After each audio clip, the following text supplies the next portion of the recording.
our top stories tonight, the island of Salt Cay has received numerous proposed developments from the government in recent months. The representative for that island is now coming forward to address those concerns and to inform the public of other plans for the island. Let's go now to that report. A Carnival cruise line, a state-of-the-art television station, paved roads, millions of dollars in infrastructure will be spent in Salt Cay. And although residents on that island have mixed feelings about the surge in development, Deborah Malcolm, representative of Salt Cay, noted that all of these modifications will mean sustainable economic welfare to the island. We're starting this year by getting the docks together, and the docks should start in a few weeks.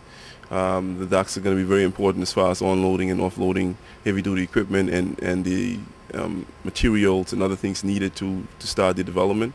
With that, there's plans this year to extend the runway and to start some paving of the roads, and hopefully While environmentalists and residents are concerned about the environmental implications, the Turks and Caicos government promotes the island of Salt Cay as being the world's first green island.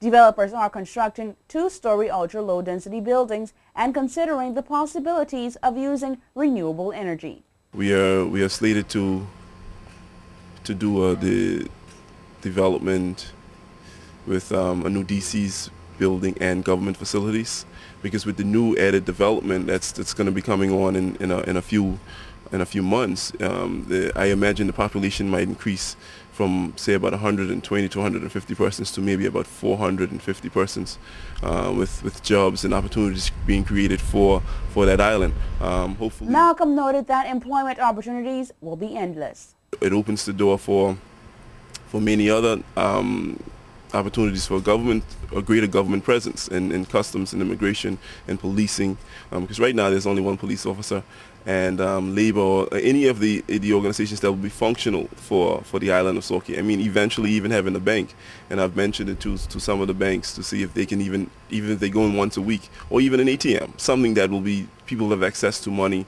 and those resources. There's stated development for a clinic. Now, I would have to say to you that it has to be balanced. You can't have just all this economic development on an island that has so much historical value to Turks and Caicos without trying to preserve a lot of that value. So right now, there's just slated for two main buildings, the clinic and the DC building, or the Premier's office building, and the development that will take place with the hotel. Now, the biggest concern for residents of Salt Cay is that of preservation of historical landmarks and sites such as the White House and the preservation of their rich history of the salt industry. Malcolm noted that the historical sites and other significant details will not be tampered with.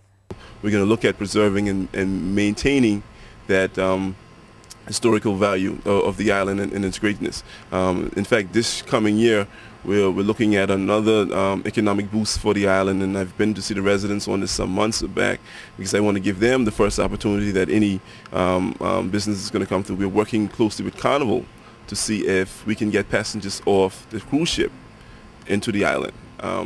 Construction of the docks will begin as early as next month, says Malcolm. Until then, he says he hopes the residents will be keen to the ideas of being recognized as the world's first green island.